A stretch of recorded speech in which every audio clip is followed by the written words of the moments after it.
ఆకాశానికి నిచ్చెనేసేటోడా అరికాళ్ళే ఆయుధమైనోడా కల్లును కనుగొన్న శాస్త్రజ్ఞుడా తల్లి ఎల్లమ్మకు వారసుడా తాటి చెట్టును మొక్కి తల్లంటవు ఈతవనమే నీ ఇల్లంటవు మొగు ముత్తాదులే రెండు కల్లంటవు నీ వృత్తి కత్తిసామే గౌడన్న ప్రాణంతో చెలగాటమే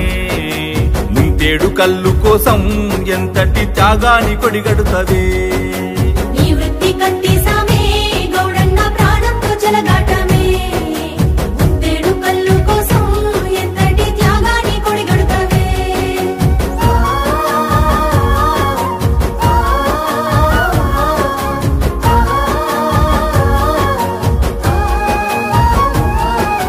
తాత ముత్తాతల కాలం నుండి వారసత్వమై వచ్చిన కొలువు శ్రమను నమ్మే గీత వృత్తిదారుడా లేనే